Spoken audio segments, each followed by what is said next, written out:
Hello and welcome back to another episode of The Damage Report. I am John Idarola. We're still under quarantine, and thankfully my video feed is working because just mere minutes before going live, my camera stopped working. But everything seems okay.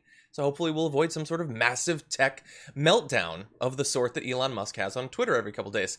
But anyway, joining us to talk about Elon Musk and more, for the first time, under lockdown, we've got Dan Evans, video producer and co-host of the Audio Face podcast and former producer at TYT. Dan, welcome back to The Damage Report. They always come crawling back, John. They always come crawling back. They do. Maybe Sophie will come back someday. But anyway, people who've been watching for a long time are probably familiar with this because you've been on the show before, but it was quite a while ago.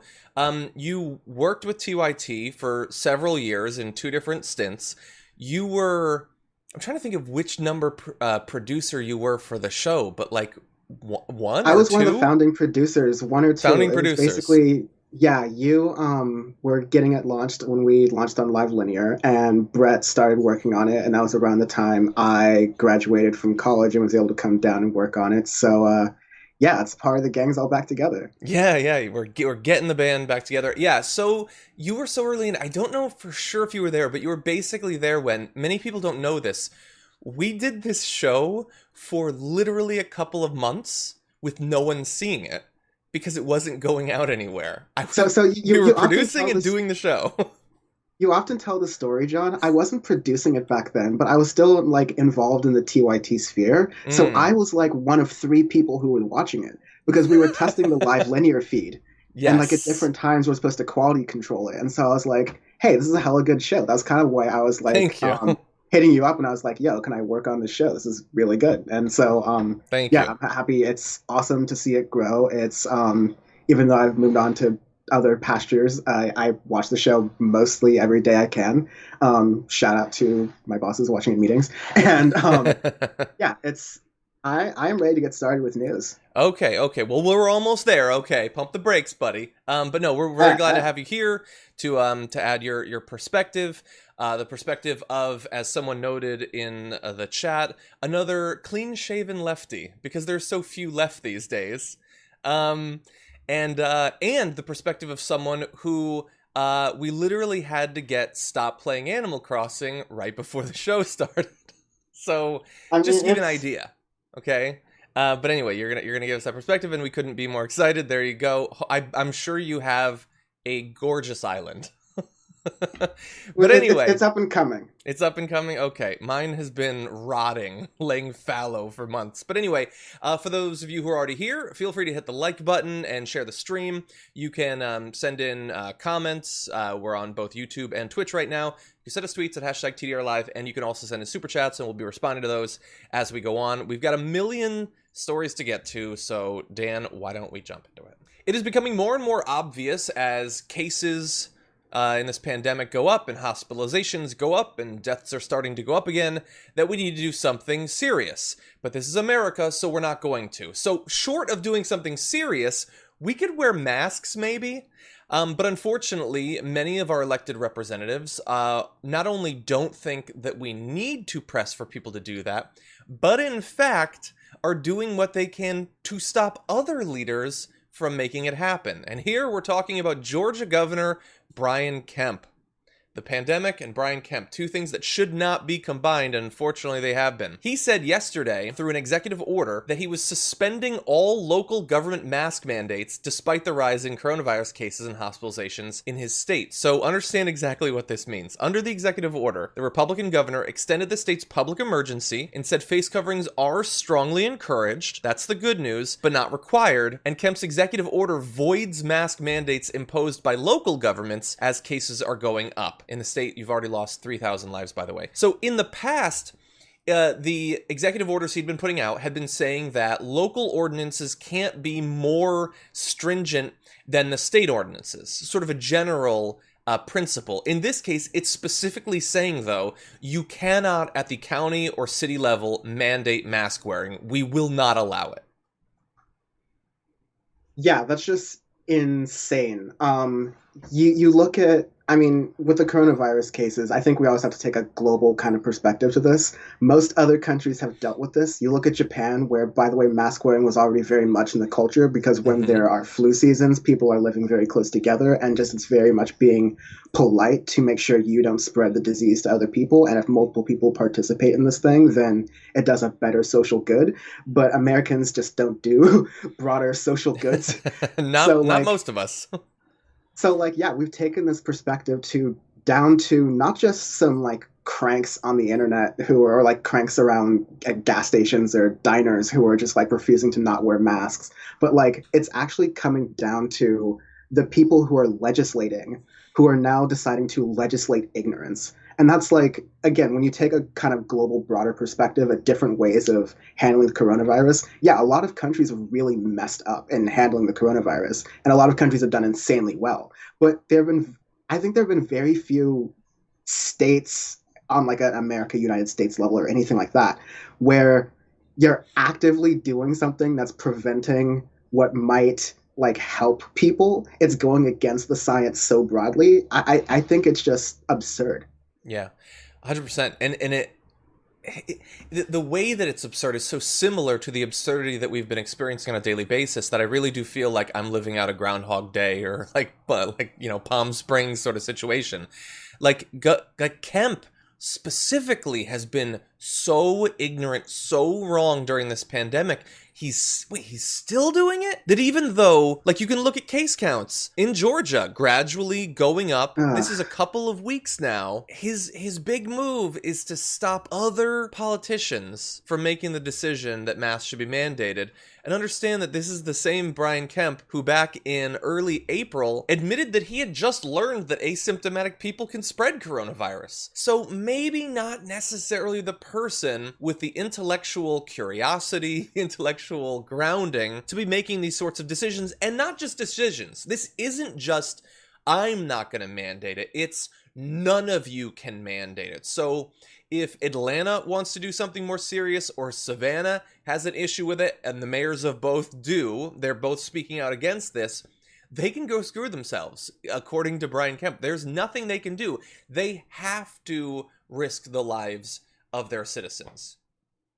It's Yeah, madness. I like the way you frame that, John, honestly, because the argument's going to be from the Republican side, that's just literally only taking a political perspective and kowtowing to Trump on this, that Brian Kemp is protecting rights and protecting freedoms. Well, on even that like sort of hardcore libertarian basis and that logic, wouldn't it almost kind of make sense that they are, as the governor, preventing the freedoms of these states, of these cities and local municipalities from protecting themselves and protecting their people? Mm-hmm. If like a kind of maybe a science leaning rural as far as like further away from the big cities and Georgia want to get together and say, hey, if you're passing through this town, we're going to wear masks. We're going to be smart about it because we don't want our local infrastructure to be really hit with this thing. Yeah. We can't deal with what New York did. Now Brian Kemp is preventing that. That seems like an overreach of government. I don't see any conservatives who are taking that line because,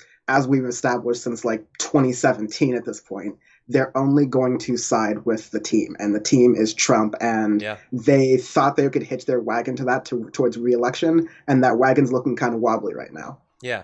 Yeah, and you're 100% right in terms of the team. If Trump said, you know what, I've been thinking about it, and I'm really strong on masks, so strong, big masks, love them, they should all be mandated. Like, what do you think? Brian Kemp would be like, no, I'm standing on principle, no mandates. No, he would flip immediately over. And so, I think if we accept that, then the onus is to some extent on Trump to take this more seriously.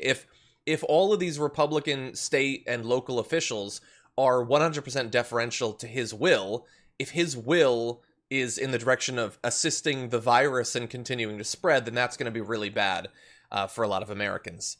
So I'm glad that we're focusing on Brian Kemp. And really fast, let me mention, I know that some people, even fans of the show, might be starting to get a little bit frustrated with the fact that we talk about masks all the time. Every show, we lead off a lot of shows with it, and I understand if it gets repetitive. I do.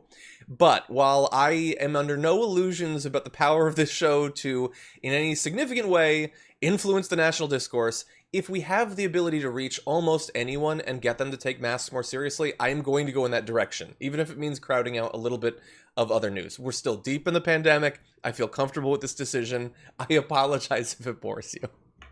Not you, Dan. Or you have to talk about it. No, I am happy to talk to you about masks or virtually anything else, John. But you. No, I think even if you are a viewer who is tired of hearing about masks or a certain topic, then maybe it's on to you to say, okay, if you feel like you've become an expert based on watching the very fine shows like The Damage Report on hearing about these topics, then go talk to other people, take that next step, and make sure that you're able to correct people in a respectful way, in a civil way, but make sure you're able to talk to people who maybe aren't on your side of things, or start a conversation, or make sure don't even come from it like a you should do this. Just maybe come from it as a I care about your health and want to make sure you're properly informed kind of way. Like if that is the next step that you need to take, then maybe that's on to you to do that. I think that's a very, very healthy way to take that. You remember Ronnie Jackson, former doctor to the stars, or at least one of them, Donald Trump? He was on Fox News recently, and here's what he had to say in response to Texas starting to push more people to wear masks. We do not want to shut down business or Texas again. We cannot have that. What we can do, however, we can use these practices like what you just said, and that is people can wear masks. We can use these other strategies to slow the spread while we are awaiting the time when we do have these vaccines. And Doctor, one of the things that Dr. Redfield said yesterday, he's the director of the CDC, he said that if all Americans wore a mask, they could control the coronavirus in 1 to 2 months. Well, I think wearing a mask is a personal choice, and I don't particularly want my government telling me that I have to wear a mask. And so I think that's a choice that I can make. We know a lot about this virus now. We know the mortality rate's probably less than 0.1%. We know that it doesn't really affect children. If they do get it, they don't get sick. And so I think you got to look at your personal circumstances. You got to look at your surroundings. You got to decide if that's right for you. And I'm a firm believer that that's at this point a personal choice. And I encourage people, if they want to wear a mask, to wear a mask. But I don't wear a mask all that often, to be honest. Okay, I have thoughts, Dan, but I'll let you go first. What do you think about that? He's a doctor, after all. Let's acknowledge that. Dr. Ronnie Jackson. It's... I don't know if you... Not to put you on the spot, John, but do you know who gave him this credential? Like, where did he get this doctorate from? Is it a doctorate in, like, actual science, or is it, like, a doctorate in philosophy? No, that's the thing. Supposedly, he had an okay reputation up until the beginning. We need to talk about a relatively new show called the Republic, or UNFTR. As a Young Turks fan, you already know that the government, the media, and corporations are constantly peddling lies that serve the interests of the rich and powerful. But now there's a podcast dedicated to unraveling those lies, debunking the conventional wisdom. In each episode of On the Republic, or UNFTR, the host delves into a different historical episode or topic that's generally misunderstood or purposely obfuscated by the so-called powers that be, featuring in-depth research, razor-sharp commentary, and just the right amount of vulgarity. The UNFTR podcast takes a sledgehammer to what you thought you knew about some of the nation's most sacred historical cows. But don't just take my word for it. The New York Times described UNFTR as consistently compelling and educational, aiming to challenge conventional wisdom and upend the historical narratives that were taught in school. For as the great philosopher Yoda once put it, you must unlearn what you have learned. And that's true whether you're in Jedi training or you're uprooting and exposing all the propaganda and disinformation you've been fed over the course of your lifetime.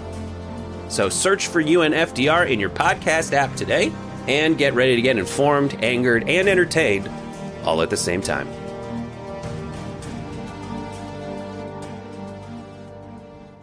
Of the Trump years, eventually had some issues, like back in 2018, Trump tapped him to be the Secretary of Veterans Affairs, and then it came out that there were allegations that he drank on the job and overprescribed medication. But the way that I remember it, up until then, he was believed to be, like, he's formerly in the military, like he had an okay reputation. It's only really been under Trump, and now where he's he's running to become an elected Republican, that suddenly you're seeing more of this out and out craziness. And in addition, some of the stuff that he said about Trump's health seemed suspect.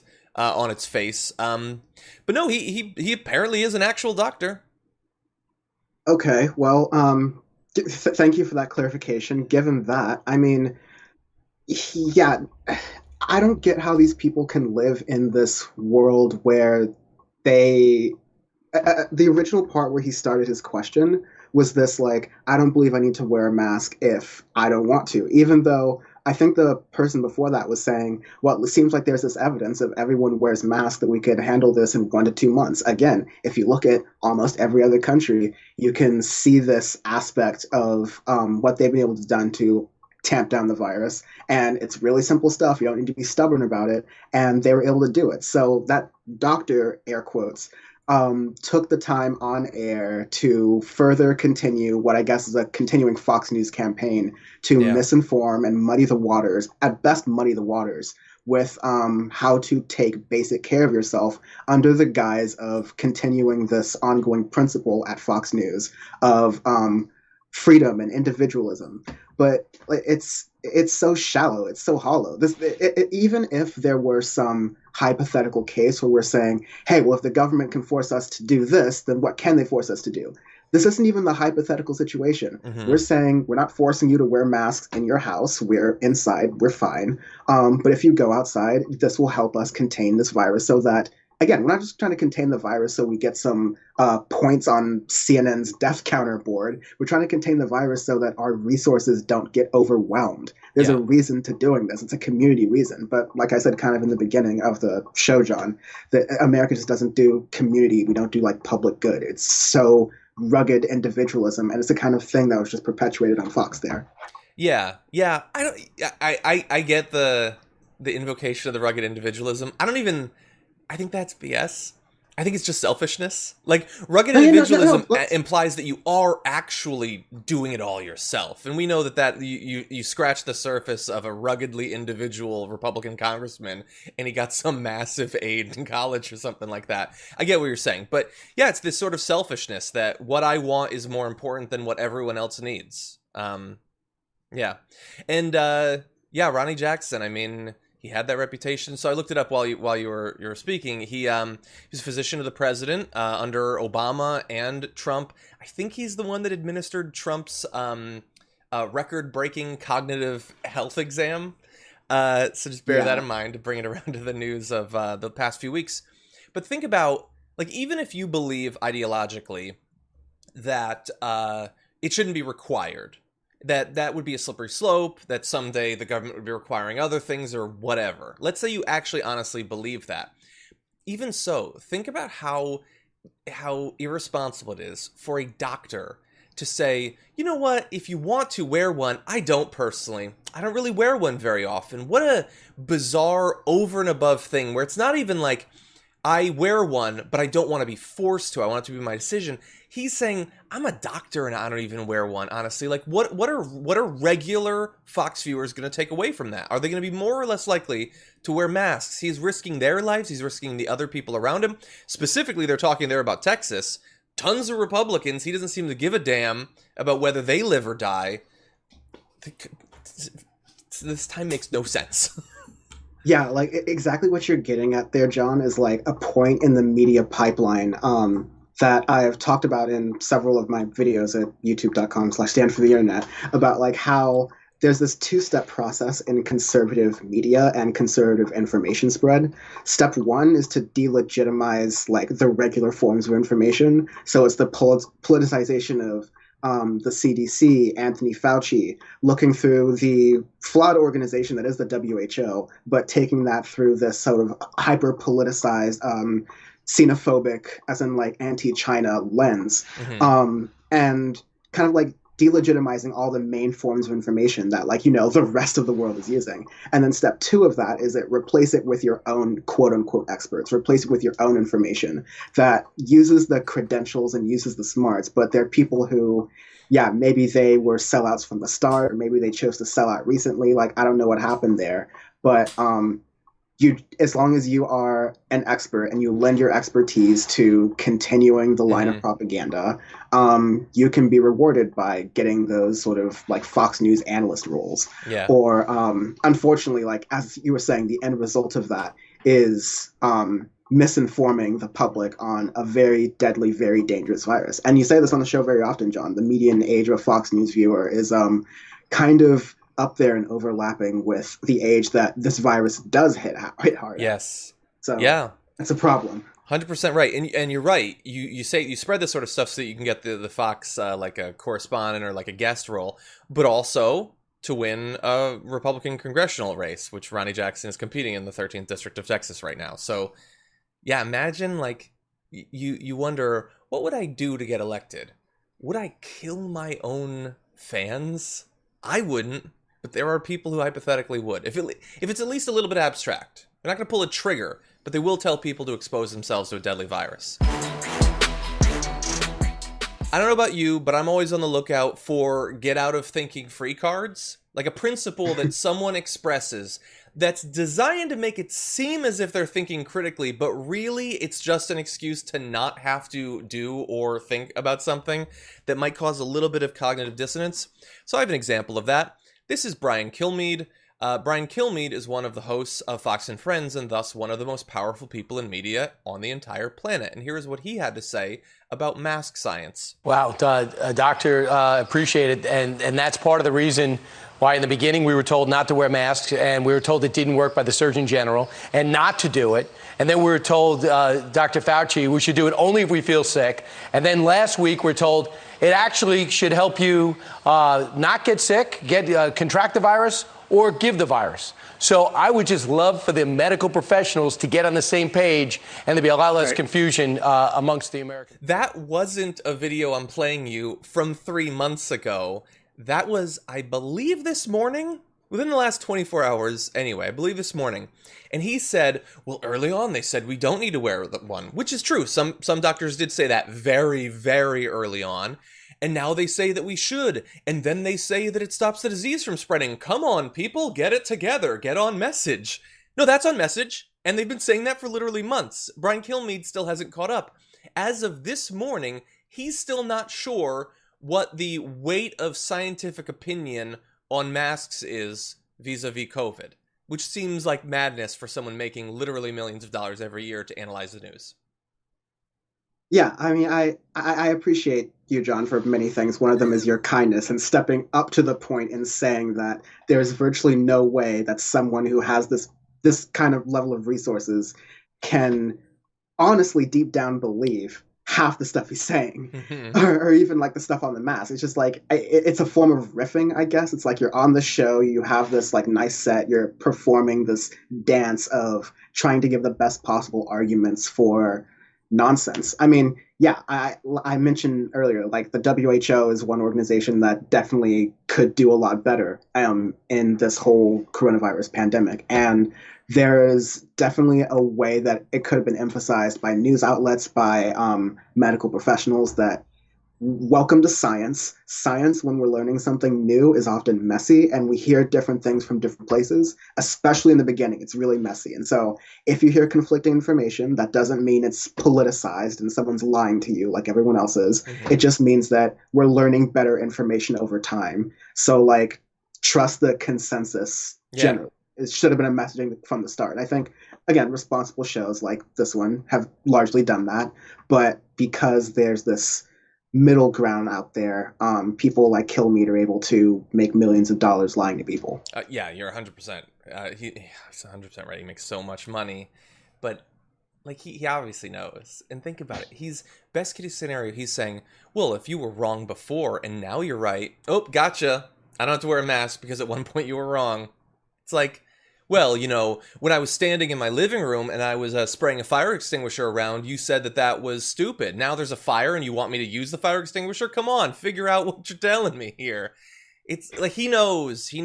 We've known for so long. I mean, the mask science, like I know Tucker Carlson every night is saying that there isn't science. Take a look at this graphic. Unless you're on a very large screen, you can't make out any of those words, can't you? I apologize for that. The point I'm making here is there are so many studies showing that it's helpful that they won't fit in one standard TDR graphic. There are so many, not to mention just the common sense. It's a germ. It's in your body. You breathe out things. Germs are one of the things that can be breathed out. You don't want to spread it to a person, right? And if someone does breathe it out, you don't want it to go into your mouth, do you? So you wear a mask. How many times have we heard common sense invoked by conservatives over the past few decades?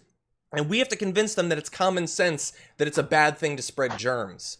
Or that they won't kill you by wearing the mask. Why are doctors wearing masks every day? Why didn't they stop years ago if it was so troubling to your health? If it didn't stop diseases from being spread?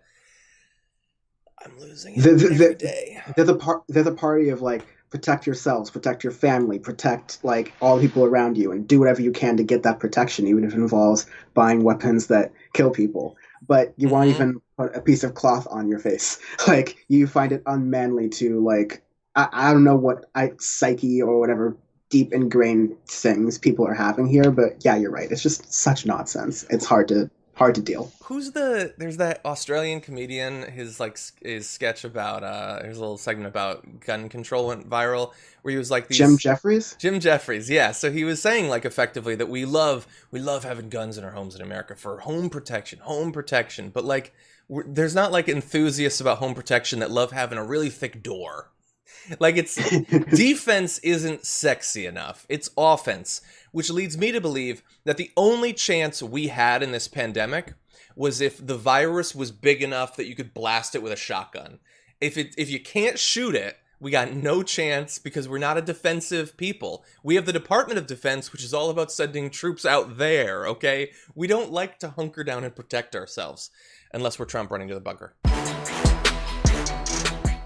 Oh, yeah, I want to read one super chat. Okay. Kai Allen said, "Hey Dan, such a treat to see your amazing energy on TDR. I just love talking about myself." But no, they said, a question for y'all. What do you think are the best ways to address bad faith actors? And I think you know my answer, John. But no, would you like to take that on? You don't.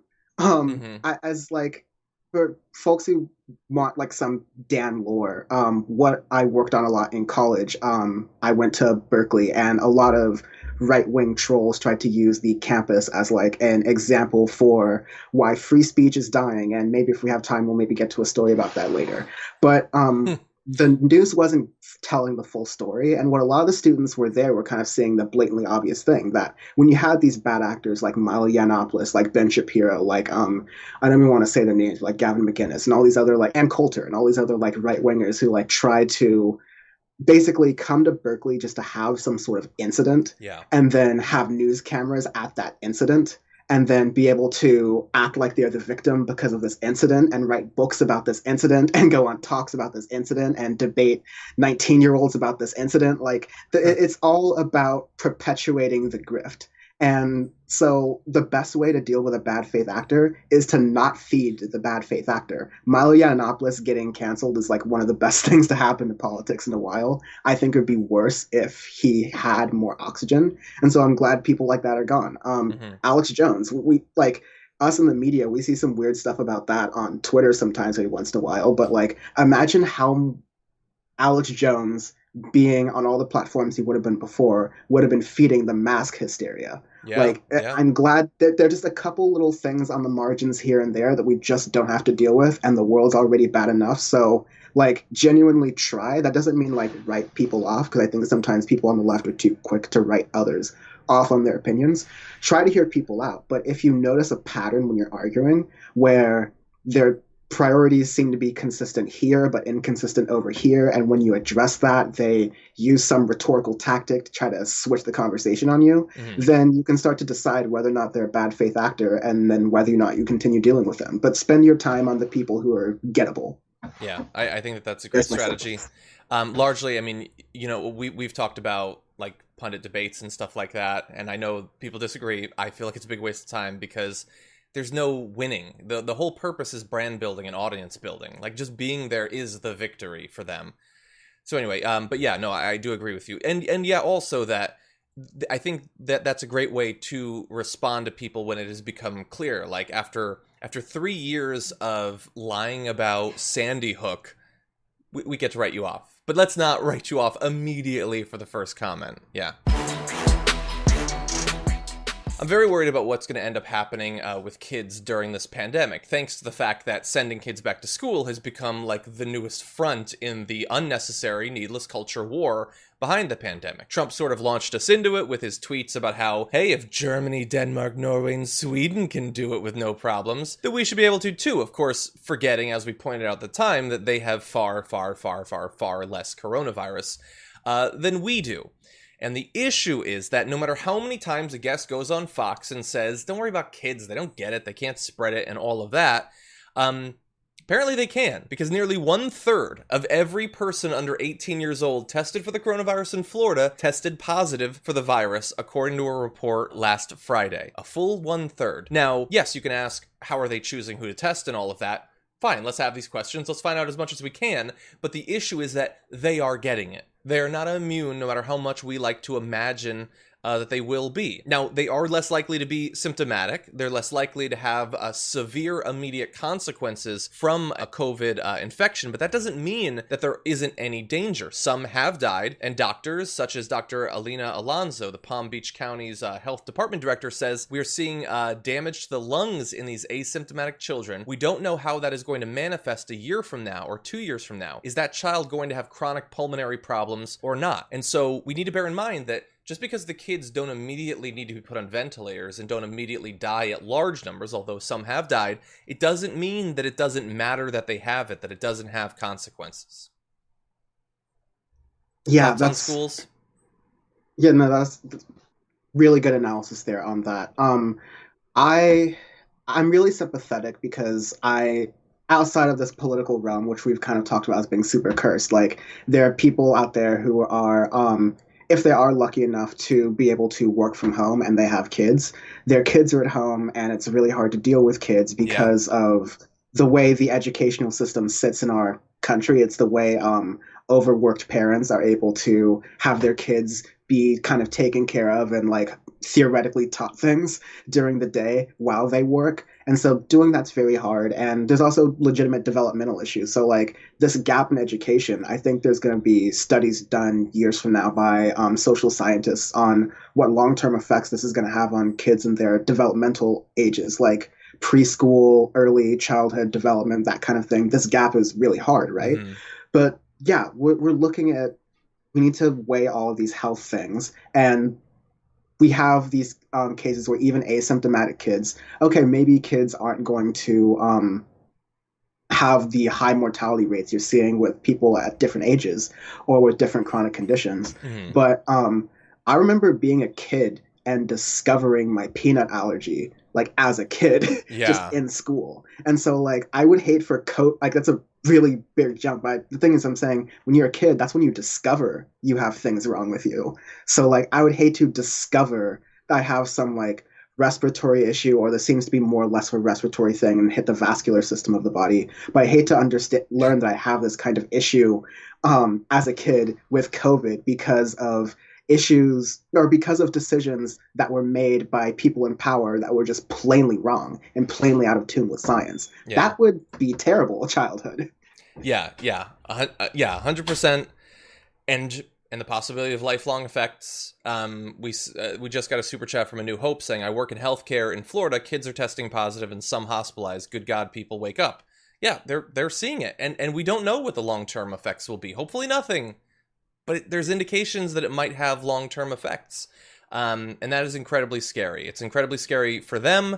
Also, when, Fox will have 3 pundits on to talk about opening the schools, and they're like, the kids, they get it at very low rates and all of that. The mortality rate is so low for kids, and I think that's good. And then I wonder, what's the mortality rate for their 65-year-old teacher? Probably worse. Probably worse. And they will be surrounded by tons of these kids. And the thing is, any individual kid is going to have a very low chance, I guess, of getting it and spreading it, being hospitalized from it. But we're not talking about one kid. We're talking about masses of kids, millions of kids, and lots of teachers and support staff and principals and janitors and all of that too. It's a mess. It doesn't mean it's a mess that we can't fix, but we're not going to fix it with just, we got to do it no matter what happens. We got to live with it. Just go back. That is not a solution. It's not a solution we should live with anyway. So in America, we have a few big social trends. Let's talk about the confluence of two of them. One is the rise of the Karen, and the other is the fact that as selfish as we tend to be as individuals, you've probably seen any number of massive GoFundMes that raise money for people who've been abused by America or its people in a variety of different ways. Well, in this story, we've got a combination of those two things. So it started when a woman named Amber Gills posted a photo of San Diego Starbucks barista Lenin Gutierrez with the caption, quote, "Meet Lenin from Starbucks, who refused to serve me because I'm not wearing a mask. Next time I will wait for cops and bring a medical exemption." So, look, this is a pretty typical sort of Karen mask sort of story that we've had before. It's someone who feels like it's their right to expose other people to the disease they might have. But the good side of the story was that a stranger in Orange County, Matt Cohen, said he wanted to donate a few dollars to the barista in tip money. So he started a GoFundMe for Lenin. As the photo on Facebook filled with hundreds of thousands of interactions and comments from people supporting the barista, the tip money eventually hit more than $100,000 to be donated to Lenin. Lenin said he plans to use that money to further his education and also follow his dreams of dancing, which is admittedly a beautiful outcome to this story. But the story's not done yet. Because if there's one thing Karen won't stand for, it's good things happening to people who aren't terrible. So Gills says that she now wants half of that money. Quote, "It was discrimination and everybody was okay with it and enabling and rewarding that behavior." So she wants $50,000 that random nice people donated to this barista.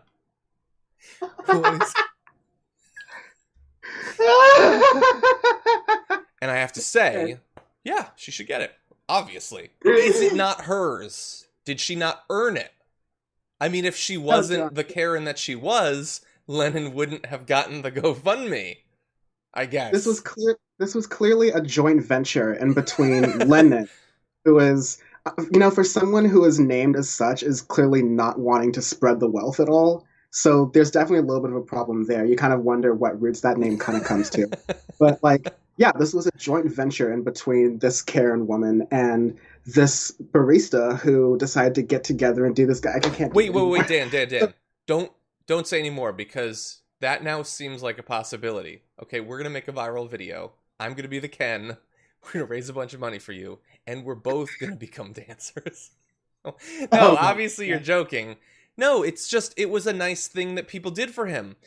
Look, I get that she's mad because she probably got a lot of bad social media attention. I would say she could have considered herself warned by the dozens of other people who the same thing happened to when they announced that they don't have to wear masks and it's on all of the other employees to just accept that they're going to get COVID. But yeah, it's not her money. There's no case here. She says that she might sue. Good luck to you. I have a feeling it's not going anywhere. I hope that Lenin countersues for legal costs. Let's go. Let's add some more money to this. This did not. I think this is the best case ever for that barista. By basically just respecting the customer, they got a tip from good people in society who had felt and understood where they were coming from. Mm-hmm. And I think this has gone well. If this woman wants to make it worse and sue again and get it all caught up in court, countersue for legal fees, make it amazing. Add a little cherry on top. Yeah, you're saltier than me. I despise this sort of behavior, obviously. I am hesitant even to cover these stories generally because it's a regular person. They're doing bad things, totally. I don't like to unleash on individuals. So I hope that no more, I don't want her to have any more abuse or whatever, but she doesn't get any of the money and she needs to just fade into, this isn't going to help her. If the reaction that you got from your first interaction with Lenin was really negative, do you think that this is going to make it better somehow? But she seems to think so, because when asked for an apology or a message to the public, she said, "No, absolutely not. I feel like I need the apology. I've been discriminated against. I'm the one who's sick." This is not the solution. I know that you feel aggrieved or whatever, but employees at private businesses, they get to control it. I guarantee she believes in, the power of the market and the ability of these companies to determine their own fate. This is the one loophole that she's trying to find. No, it's just she needs to move on. Lennon, I hope that he does great things with the money, goes to school, becomes a dancer, all that stuff. But obviously, she doesn't deserve any of it. Yeah, I agree with you very much. Like, don't over cancel air quotes these people where like you ruin their lives permanently. Maybe hopefully you believe that people can get better over time. That being said, she could make her life a lot easier if she just stopped talking. Don't say you're discriminated against. Don't say you deserve any of the money. Take the L and just go on with your life. Yeah, 100%. Yeah, and if she does, I hope that everyone just let her go on with her life, and hopefully that life will not include spreading a deadly pathogen. Donald Trump is changing up his campaign strategy, announcing Wednesday night that he's replacing campaign manager Brad Parscale with longtime political aide Bill Stepien, as recent polls show him falling further behind Joe Biden. The president announced this on social media, saying that Parscale, who has been with me for a long time, will stay as a senior advisor focusing on digital and data strategies. Parscale has been marginalized in the campaign for several weeks, officials said, with Trump angry about a botched rally in Oklahoma where far fewer people attended than expected and is lagging poll numbers. And so it's funny, Dan, like after that whole incident happened and the rally was a bust, there was talk about the possibility that he'd be fired. Anyone saying that was ridiculed as like, oh, it's just wishful thinking, it's not going to happen. And then flash forward 3 weeks, it happens. Although to be fair, it might be less the rally and more, this is not a winning strategy, according to national polls at least. Like, Trump has never been leading, and he's losing about as bad as he has at any point in this race. Like, it might just be a wise decision. Brad Parscale's strategy obviously isn't working. And do you think it's a good change? Do you think it actually signals a change in what the campaign's going to look like? Literally no. If anything, if you're an astute political observer, this signals that things are still business as usual in the kind of Trump circus.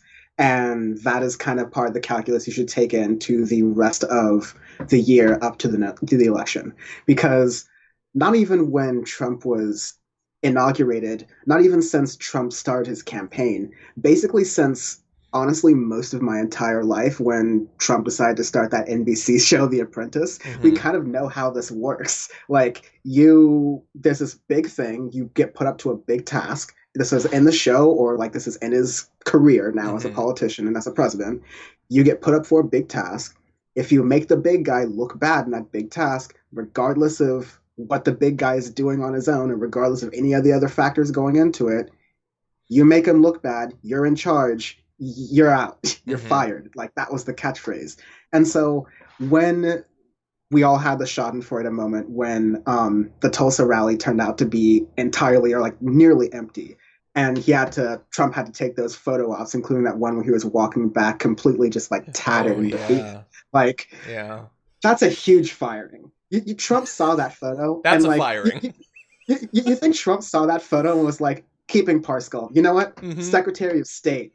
You know, maybe he was loyal, maybe he did all the loyal things, but you can't hand Trump that big of an L and keep your job. But like, to your point, the poll numbers have nothing to do with Brad. Like, Trump is kind of doing this to himself. So it's good to see that, you know, like, that's good to see, but you know, Trump's still being Trump. And so it's not like there's any sort of course correction coming from that camp at all. I agree. Like, two things can be true.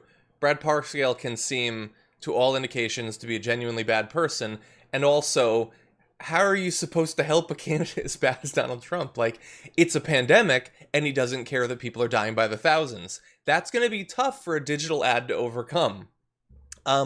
So that's in defense of Brad Parscale. Now let's just briefly dunk on him. So you might remember the biggest moment in the media for Brad Parscale probably was several months ago when he announced in a particular, like I would say tone-deaf way, but it's like the GOP always does this now. For nearly 3 years, we've been building a juggernaut campaign. Death Star. It is firing on all cylinders. Data, digital, TV, political, surrogates, coalitions, etc. In a few days, we start pressing fire for the first time. Although, correction, it did take them a couple of months, but they did press fire. Anyway, no, and the idea that like we're the Death Star, they're the bad guys, but they like Trump as Thanos. It doesn't make any sense. What are you gonna do? It's really like Brad Parscale watched a little bit of Succession, and he's just like, oh, I want to be like Logan Roy. He's the good guy. I'm going to say, be just like him and talk just like him because he's strong and people like him and he's relatable.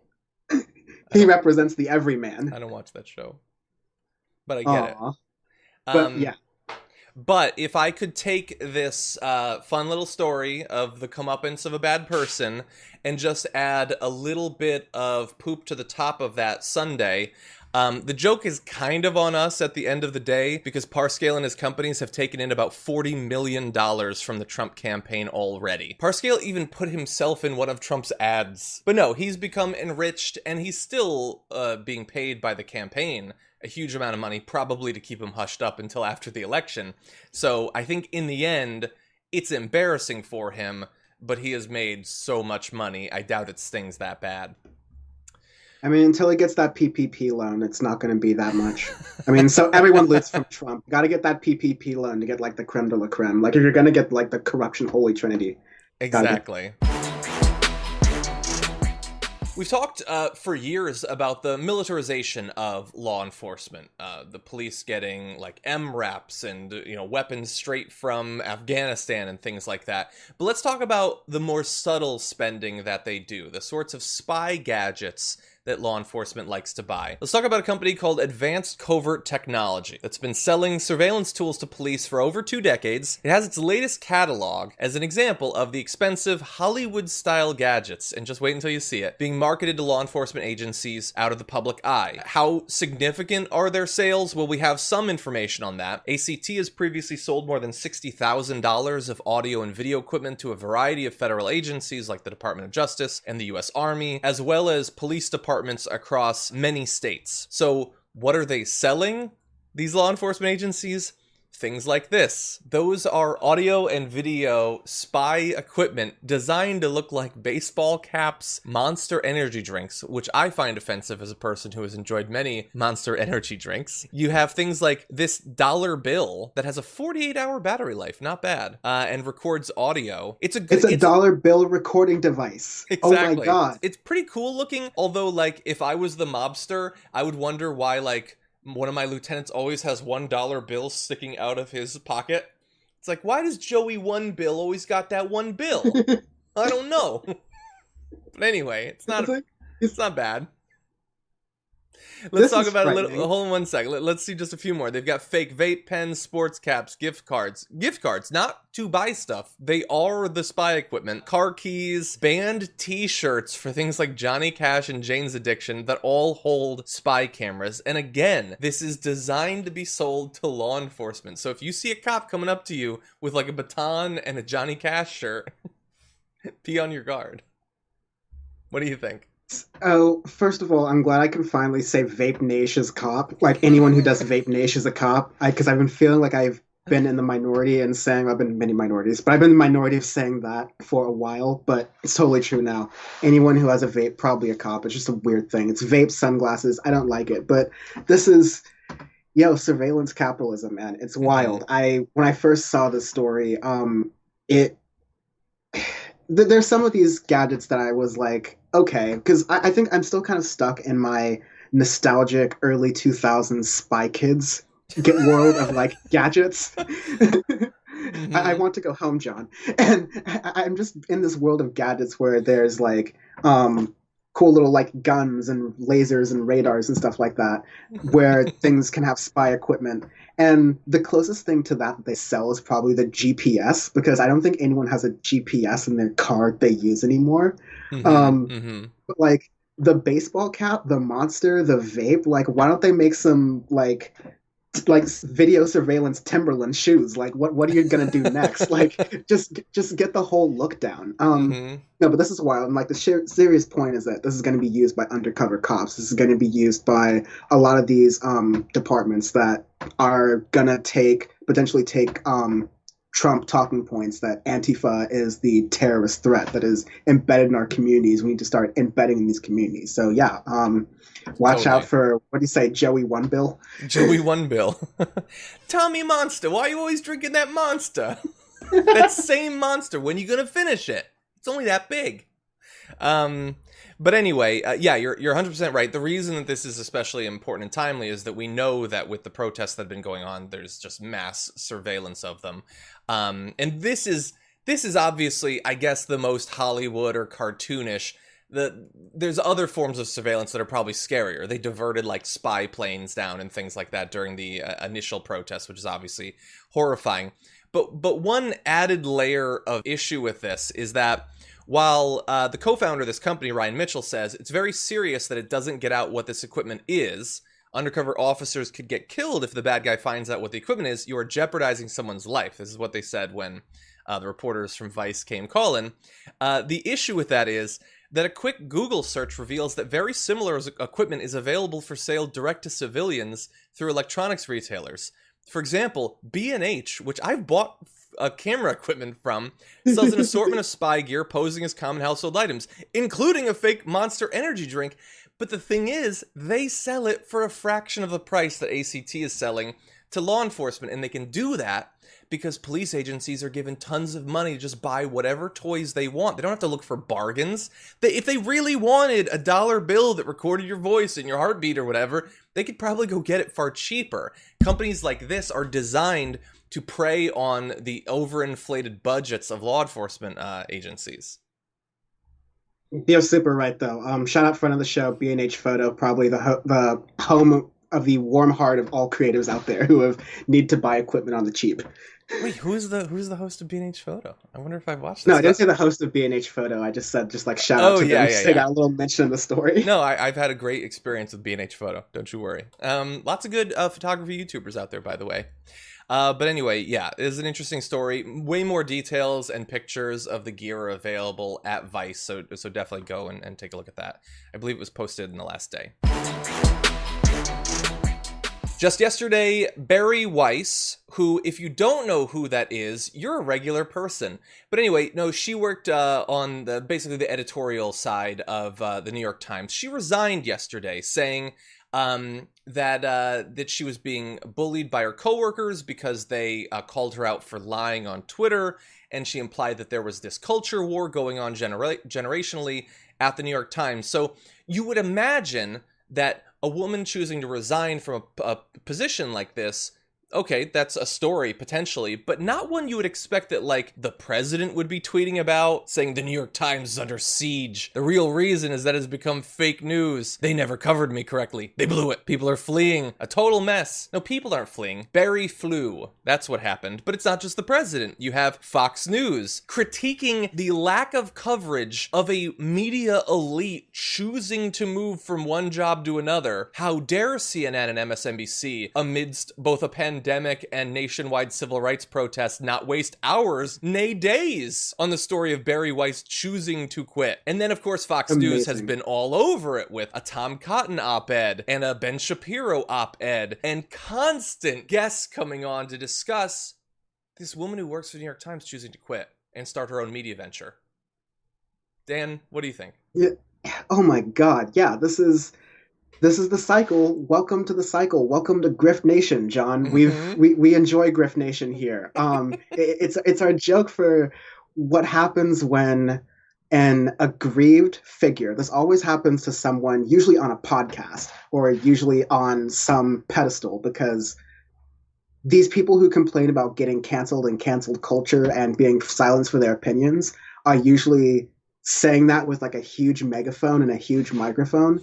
Like, the Fox News thing that we had a while ago, where they were comparing how many seconds that the other cable news networks spent on the resignation of a New York Times op-ed writer, is the idea that the same network that claims that Obama was an elitist for putting a certain type of mustard on his burger is saying that other networks are elitist for not covering the firing of a New York Times reporter. What does this matter materially to, like you said, the coronavirus, the George Floyd demonstrations, the impending rent issues, the economic issues that are boiling under here, homelessness, like the climate. Like, there's so many actual issues to focus on, even issues that Fox News could pretend to focus on. Like, I'd almost rather take some like Chaz B-roll over this. It's so maddening. And like, it goes to Grift Nation.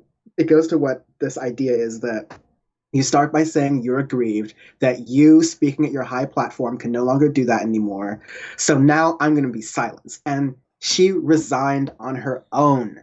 She resigned on her own. So she's not really being silenced. All she's doing is, like you said, I don't know if she's officially announced this, but for certain, the next step of Grift Nation is you start your own independent media venture. You say that you're going to do an interview show. You're going to talk to independent thinkers. You're going to let them say whatever you want to. And then it's just from there, it's only a ticking clock to who is the first Nazi you let on the program. It's like, is your show going to be the Nazi show? Or like, who is the first person you're going to let on the program who is maybe not a Nazi? I understand because like Barry Weiss is Jewish, so it's like far, but like, who is the first person who is going to have extremely reprehensible opinions that you are going to kind of walk around and say, hey, this is free speech. Hey, you can have these opinions. Who cares that I have this platform that I'm complaining is being robbed from me?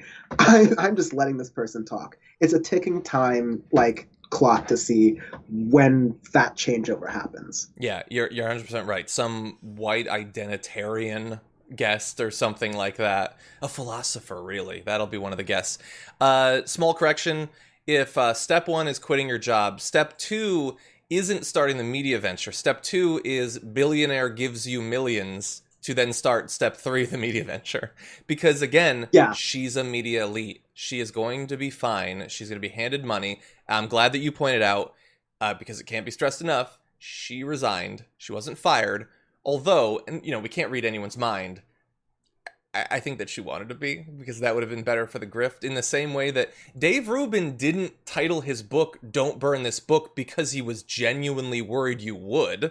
He wants to present himself as someone under assault, and so he titled that way.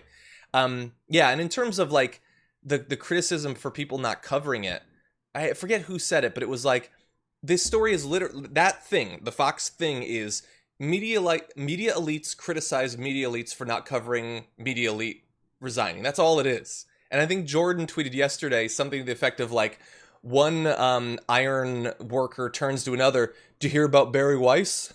Like, no, it doesn't. No, it's not a thing. It doesn't matter. It is a personnel change. It is an optional, voluntary personnel change that someone is doing. It is not actually evidence of cancel culture. You can't have it both ways. She can't use her massive media platform to talk about how silent she is, like, while hoping to be fired as a demonstration of it. And when that doesn't happen, she just quits anyway, and that becomes the demonstration of it. Well, isn't it nice that you win, like, heads I win, tails you lose sort of situation that they've set up there? Yeah, it's like with Ben Shapiro, it's like with going on college campuses to speak. It's you're trying to incite something so that you can say you're the victim so that you can sell things. Mm-hmm.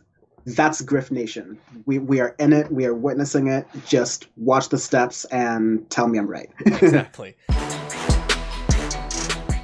The Progressive PAC Midas Touch is out with another ad, and I largely don't play these anymore, but this one is particularly fun, and I just want to have a little bit of fun with Dan, so take a look at their most recent ad. Trust me, I'm like a smart person. I'm like the super genius of all time. Donald Trump loves to brag about how smart and mentally fit he is. President Trump revealing that he took a cognitive test. I aced the test. Doctors, that's an unbelievable thing. Rarely does anybody do what you just did. The truth, Don is dumb. I had a mask on. I sort of liked the way I looked. Looked like the Lone Ranger.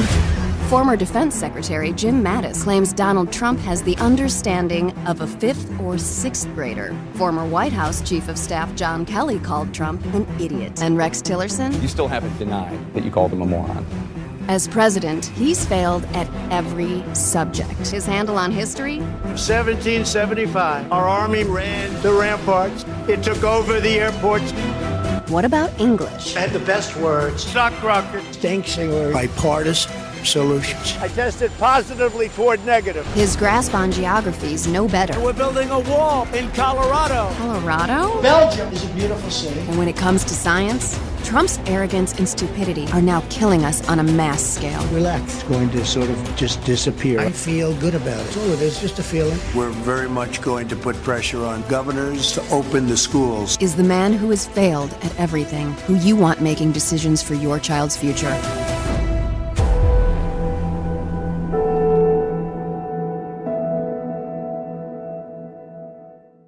The F is a nice touch. Okay, so that was fun, and they obviously at the end they made it substantive. Why does it matter that you have someone so deeply stupid? Yeah. First, what are your thoughts?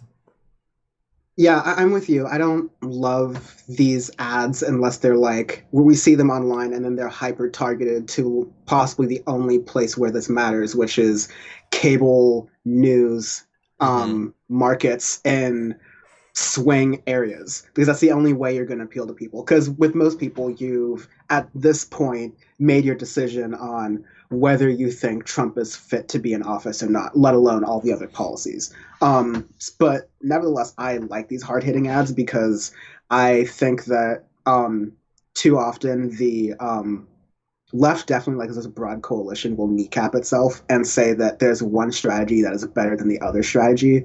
There's one strategy we should use, there's one strategy we shouldn't use. And I think there is a marketplace for debate around these kinds of topics and discussions for sure. But if one company, like, of course not Lincoln Project because they're connected to basically pro-Bush people, but like, if I don't know exactly the background of Midas Touch, but if there are people who want to make ads in this tone where they're very hard-hitting and taking the low blows that Donald Trump might take towards someone who is like Donald Trump, who is a Democrat, then go for it, as long as you're putting the ads in the right place. Yeah, I agree with you that there might be a best strategy, but that doesn't mean that's the only thing you do. Like, you campaign everywhere, you campaign in different ways for different markets. I agree, you're trying to appeal to different sorts of people, even people that might have lots in common. I mean, many people on the left, they're not all the same. They don't all respond the same to different arguments. And the thing is, again, if the ad had ended 2/3 of the way through and it was just, hey, you remember all the dumb stuff he said? Look, I would have personally found that funny, but I wouldn't find it at this point to be very persuasive to most people. I doubt there's a single person, including people that like Trump, that would acknowledge that he's stupid or that it would matter to. They think that it's endearing or charming that he's an absolute moron. It's the fact that they're tying it back to the most substantive thing you can right now, which is stopping, another 100,000 or 200,000 people dying from this pandemic in the very near future. And so I'm glad that they did that.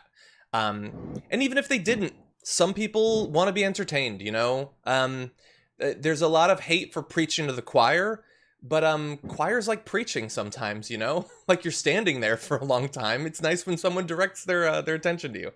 But anyway, yeah, I found it to be fun. And I think that keeping the focus on the pandemic broadly is a good idea. But I would add, as you alluded to, I think in our last story, that making sure that people know that the pandemic is not just the people who have died and suffered and their friends and family. That's extremely significant, but it's not just that. It's the lives that have been devastated financially due to it, and the lack of aid that was given by our elected officials, and then the impending crises that are coming up behind it, eviction and the mortgage crisis and all of that. I mean, there's nothing more substantive than that, and with the election just a few months out, we got to make sure that people stay focused on it and not allow Trump to just change the conversation to beans or statues of beans or whatever he's going to do.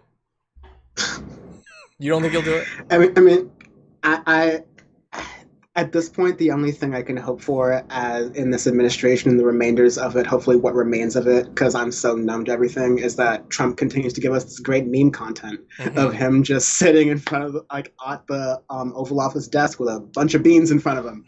I'm gonna be photoshopping a lot of album covers into that, honestly, for the next 5 to 6 years. So that's perfect for me. I'll take that little win wherever I can get it. Yeah, there you go. Okay, Dan, thank you so much for joining us. I know we're right up at the limit time-wise. Where can people see more of your content? Yes, so on Twitter at Dan from the Web, that is where I am mostly on. If you're watching this on YouTube, hi, I have a YouTube channel, youtube.com/Dan from the Internet, where I just did a video on news and why news sometimes makes us feel kind of sad and down and hopeless, but what to do with that feeling and why that feeling is there. That's an exciting project. And yes, I do a music podcast called Audio Face. I just talk about music news and music culture every single week. I think Kanye's presidential campaign is already over. I think it like is. People are saying it's already over, which is cool. I guess just like release the album already so we can get on with our lives. But yeah, check me out there. It's been Sounds super good. fun, John. Love to come back. I'd love to have you back on. Yeah, everyone check out his videos. They're very well researched, very well produced, much higher production than anything I put together here. So definitely go take a look at that. And Dan, it's how always... is he saying this on the show? I helped him. Like, wow, how are no, you I'm talking saying about that? the home version. Everything you did was gold. And I'm just talking about my effect. The remote producers are doing great work, but then it gets filtered through me, and the whole thing's muddied. But anyway, it's always good to have you on, and hopefully we'll talk soon, Dan. John, you do the best show that is morning and progressive news on the internet. It's always a pleasure. Take care. I appreciate that. Joining us once again is the congressman representing the 17th District of California, Congressman Ro Khanna. Welcome back to the show. Thank you so much for having me. Always great to be on. And we're always happy to have you. And there's a number of topics we'd like to talk about, but I'd like to start with the convention, because it wasn't long ago that we were having guests on talking about how important it was to have you become the co-chair of the California delegation to the DNC. That has since happened. So first, congratulations on that. Thank you for having guests on to talk about that. Well, we were happy to. So talk to me about why it matters, why it was important that someone like you, as opposed to, I know some of the other possibilities, I think Gavin Newsom might have been one of the names that I heard. Why was it important to you that you lead this delegation? It was important because of the issues. I mean, I am fighting for Medicare for all to become part of our platform, especially when you have a healthcare crisis. Well, we have just seen that millions of people are losing their jobs. And does it make any sense that they should also lose their healthcare? I mean, if anything has exposed that we ought not to have healthcare tied to employment, it is this pandemic. So I'm working with a lot of the delegates. We do press statements almost every few days. We're doing Twitter threads. We're working with other delegates to push for Medicare for all as part of our party platform, and a number of other issues too. So, you've got the biggest delegation. You've got people like Barbara Lee, obviously very popular amongst leftists in the U.S. And the hope would be, especially with the nominee being Joe Biden, as opposed to someone like Bernie Sanders, which a lot of progressives are obviously pushing for, is that as part of a months-long strategy to put some pressure on the president, on the nominee, that you having such a big delegation would be a big part of that. What I'm wondering is, with the nature of the pandemic and how it's affecting the way that the convention is going to happen, does that potentially play into your strategy in how you try to push for things with the convention? Does it matter if it's one small convention, satellite conventions, totally virtual, that sort of thing? Well, I do think it's going to be virtual, especially given the rise in cases that we're seeing around the country. And I think that's the responsible thing. I don't think it's responsible to have people congregate in person.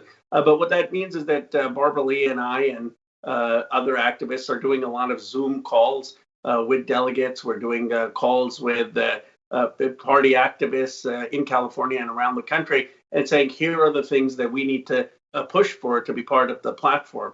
One of those things is Medicare for all. Another part of the platform has to be a 10% strategic cut in defense. Mm-hmm. And I know that there's been some progress in getting some people in the Senate to sign on to a plan such as that.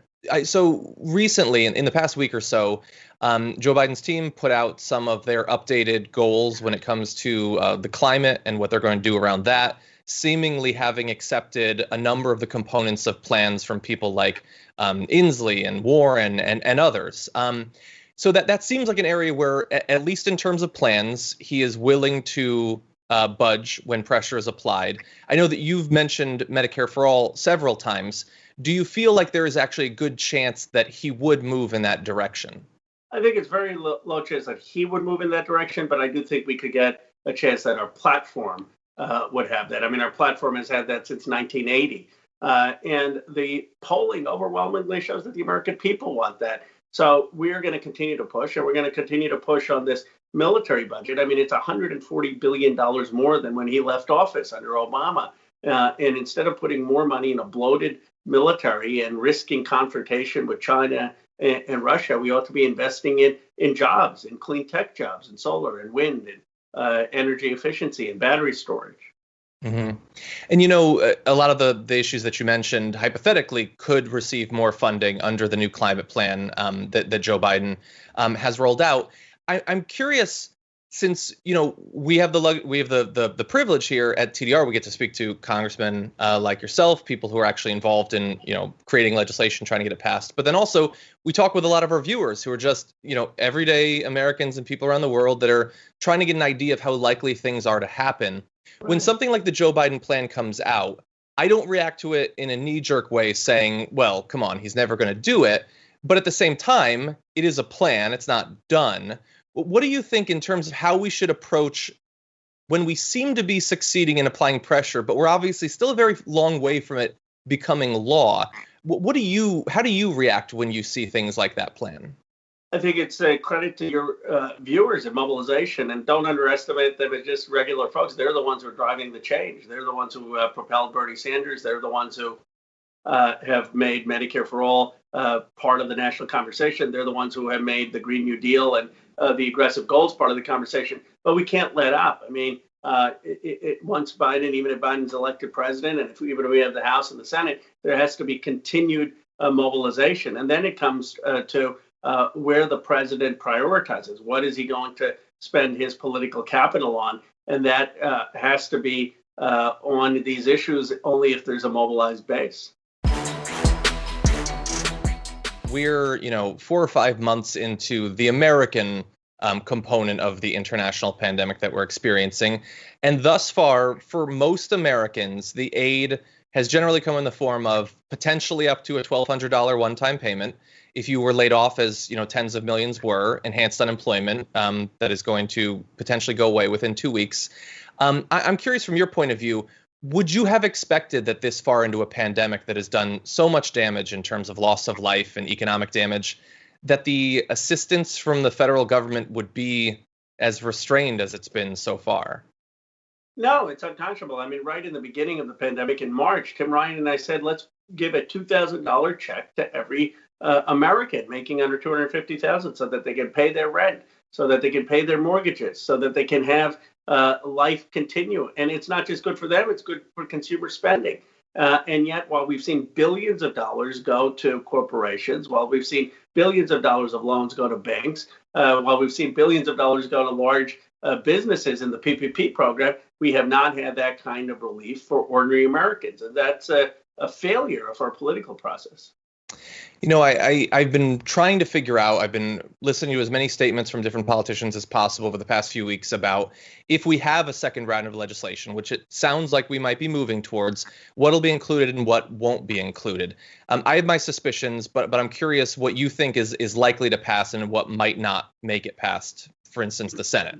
Yeah, well, I'm always candid with you. So I think we're going to get state and local funding of some sort, but it's not going to be the $1 trillion.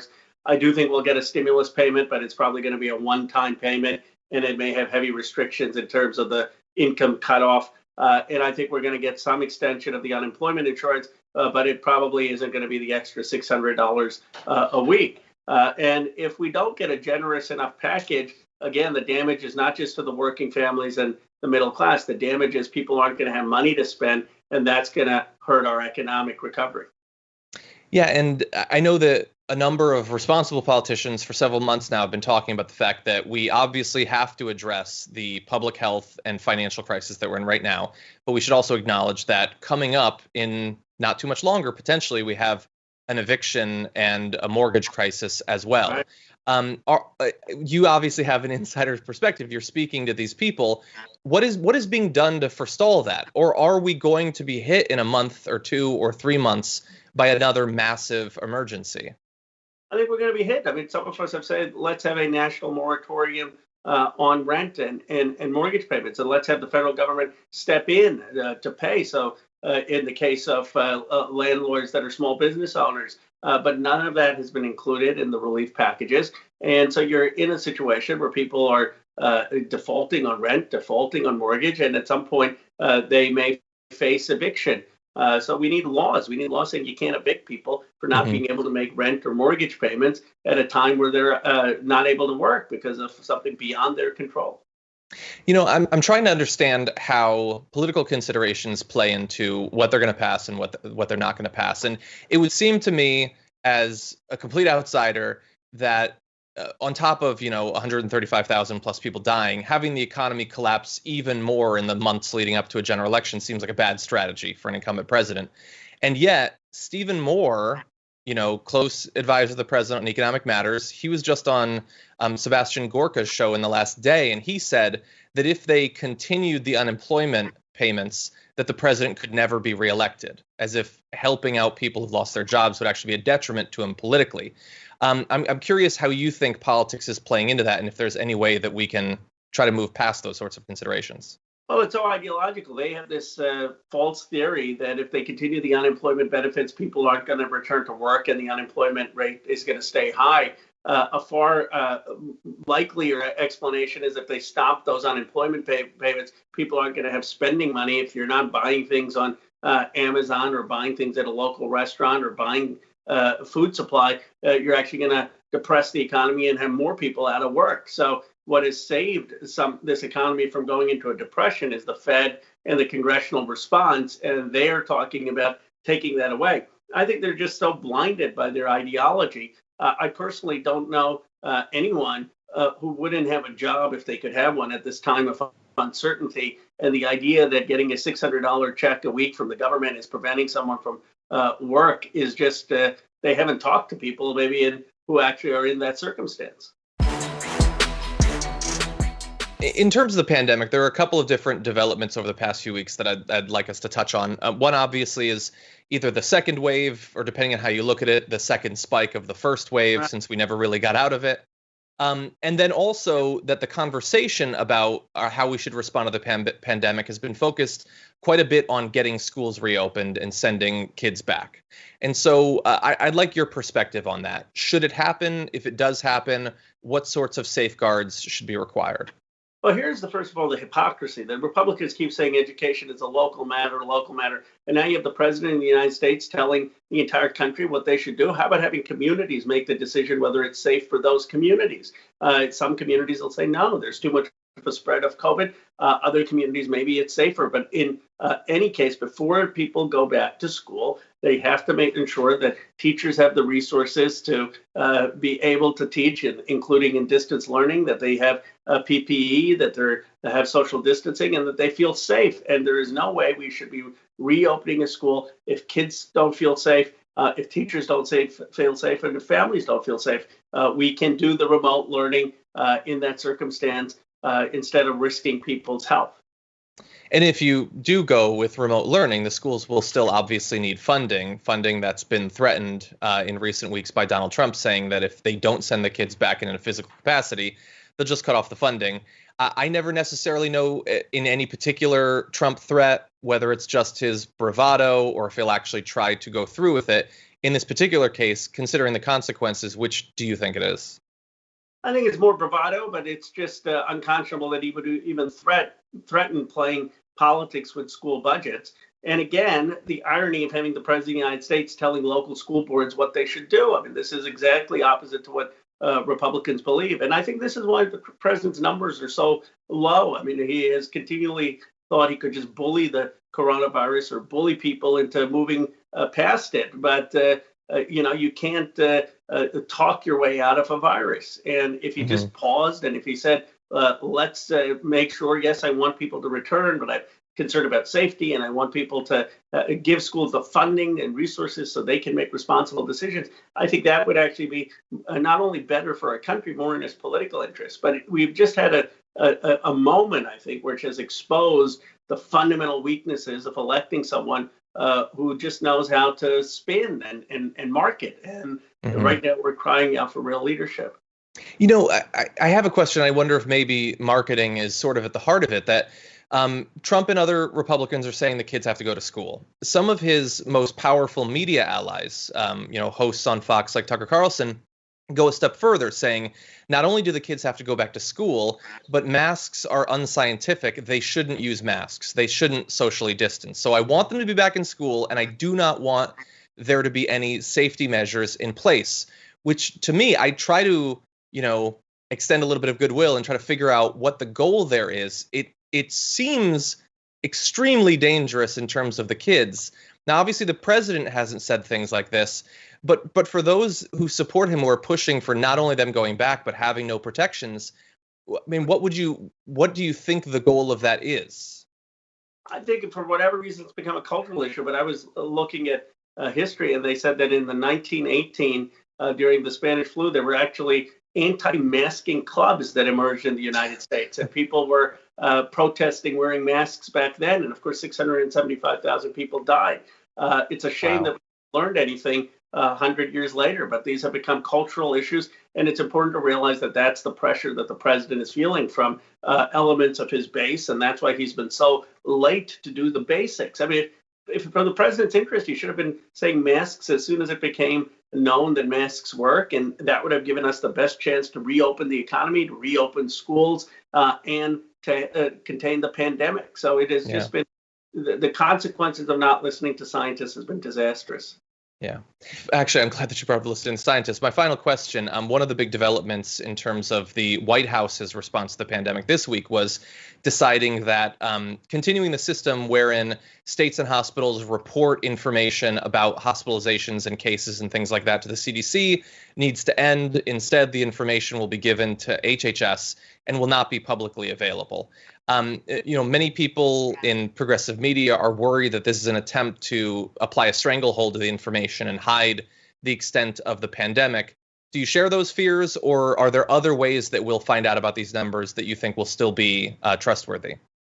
I do share those fears. I mean, the CDC is the least political, and I've said, in fact, that the hospital should continue to provide the data to the CDC. I don't see why. I can see why you would want to improve the CDC system, but they have a unique scientific expertise, and to put it in a different department that could have political appointees concerns me very deeply. So I think this is an effort there that's subject to manipulation, and it's of great concern. And that's why I said hospitals should continue to report to the CDC.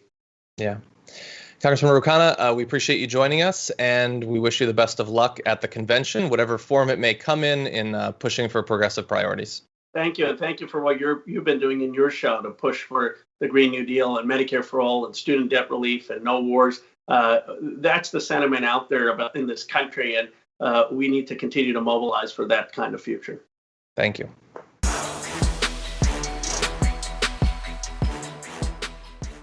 Thanks for listening to the full episode of The Damage Report. Support our work, listen ad-free, access members-only bonus content, and more by subscribing to Apple Podcasts at apple.co/TYT. I'm your host, John Adarola. I'll see you soon.